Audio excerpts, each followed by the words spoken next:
John Vick, unashamedly, you are my favourite guy on Golf Radio TV. How did it all start for you? You know, it all started back, 1998 when I first got into radio, and I never golfed or picked up a golf club in my life. And all of a sudden I decided, well, I'm going to get a job in radio. And when I did get that job in radio, I was told that the only way I was going to get that job in radio was to take up golf because the program director only hires people on the golf course. Right.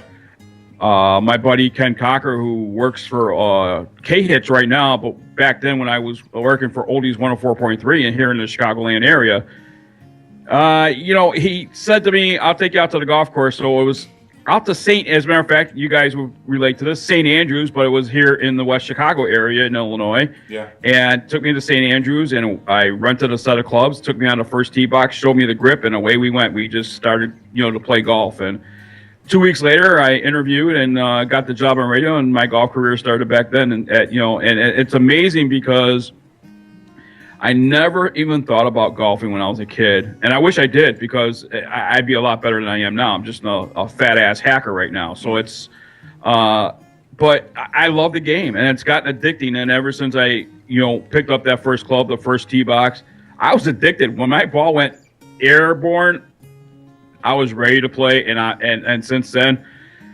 well, I got 15 years later, here I am playing golf, and I even host my own golf radio show now. Well, John, you're making an impact across the world. Did you ever believe that the show would have so many listeners so quick? I got to tell you, Greg, I did not. I started the Biggs Golf Talk back, about 6 years ago. And finally, now we are just getting notoriety, and we're happy to see that because the show, when I started it, I owned the show. When I first started the show, it was all about me growing the game of golf, bringing awareness, to the people out there that has never picked up a golf club like I did, back in 1998, the very first time I did, and telling people, don't be scared, don't be nervous. And that's what I wanted the show to be about. And, it was just a 15-minute segment on one of my morning shows that I was on. And then all of a sudden, somebody came up to me with the idea of doing 30 minutes. And then from 30 minutes, it went to an hour. And here we are, 1 hour of Biggs Golf Talk every single week. And Saturday and Mondays on the Lake County Sports Network and, on Stitcher Radio and on the Full Gamut Radio. And the funny thing is, Stitcher Radio is really what boosted us over the top worldwide. Yeah. Because many vehicles in Europe and many vehicles in Ireland and Germany have Stitcher Radio in it. And that is where our just worldwide fame came from. So, and I'm very happy to hear from the people from Ireland and people from the UK and, everybody that listens to us, even on the military network that listens to us. They love to listen to us because we're just two guys that love golf, talking golf. I've never been to Q school. I am not a PGA pro. My co-host, the biggest thing that he's ever done was, golf in college for Kentucky. Yeah. And he came, head to head with Tiger Woods a couple of times. Other than that, I'm not a professional golfer. I'm just like anybody else out there that wants to play the game and wants to grow the game. And, and that's where I'm at. I think in the current climate, I would be quite known myself for not really enjoying Colin Montgomery and not really enjoying Faldo's input. Media really needs to embrace people who are newer to golf, doesn't it? Like the whole professional thing does not seem to be working.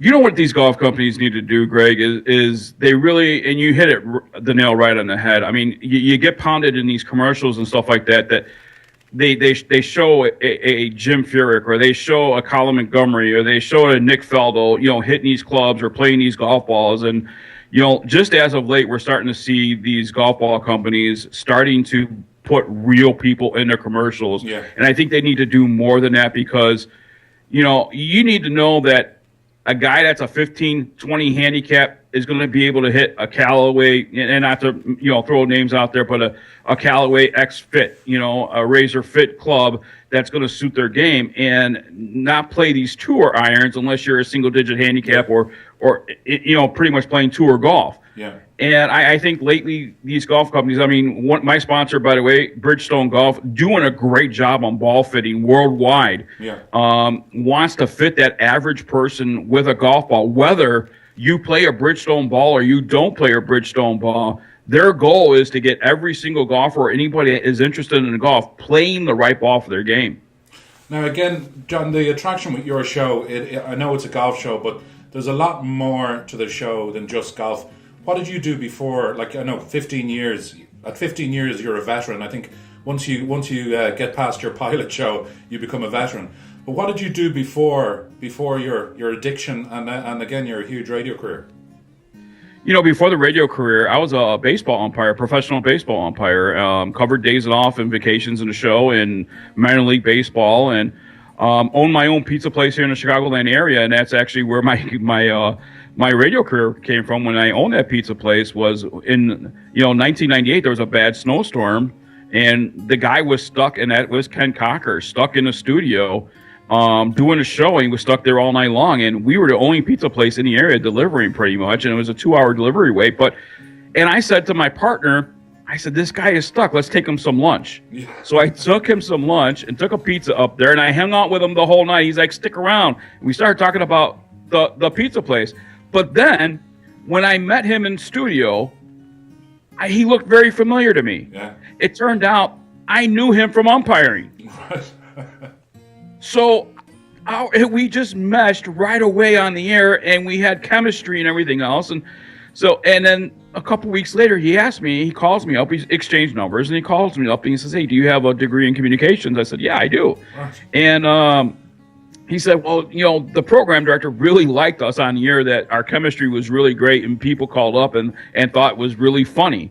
And I'm a funny guy naturally, funny looking. As you can see, I have a face for radio. So I'm sorry for those people that are watching the video part, but if you want to, put on the blinders and just listen to the interview. It'll be a lot more funnier than looking at us. We should have done that at the start, John, for both of us.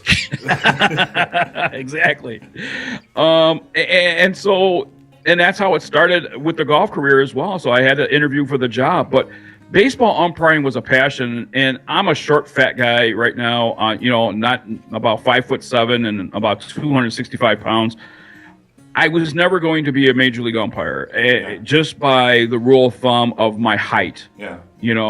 A couple of times I was offered the opportunity to cross the picket line in Major League Baseball when the umpires were on strike, and I consulted in a great guy, no longer with us, Harry Wendelstedt, and I asked him, I went to school for umpiring in Daytona Beach, for the Harry Wendelstedt School for Umpires. And he said to me, don't cross the line. You got potential. But then, my agent just, called them up and said, hey, listen, is this guy going to get, a full-time contract or not? And I got a phone call, and I'm not going to name any names, but I got a phone call from a guy inside sources, just said, hey, Big John, they're never going to give you a full-time schedule because of your height. Right.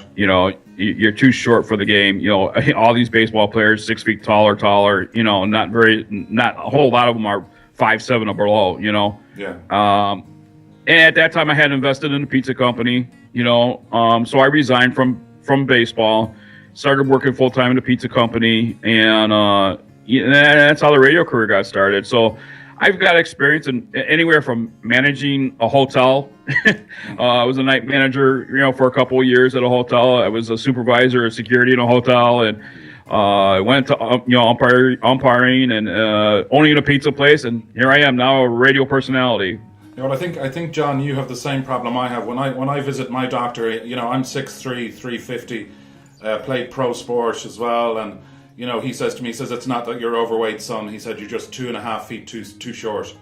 So, I think us big guys have a lot to offer. I don't know if we have the same amount of time as the skinny minis, but we certainly do have a different view on life, don't we? We really do, and I think both of us, you being where you're at and me being where I'm at, and I've been very fortunate to rub elbows with some of the best celebrities, and get insight into the entertainment industry, and meeting all these people and just sitting back and looking at myself in the mirror. And sometimes that's very hard to do. I rather listen sometimes to myself than looking at myself. But looking at myself in the mirror and wondering, have I done the right thing all throughout my life? And I come back to current times, and I wouldn't do anything different. I had such a great time in my early adult years, and playing ball in my teenage years and early adult years, and then becoming a baseball umpire. And it's amazing on how life turns and where you wind up. And then now here I am, 47 years of age, and I'm playing radio. I mean, I get people that gets to call me on the air and tell me their story about how they got started in golf.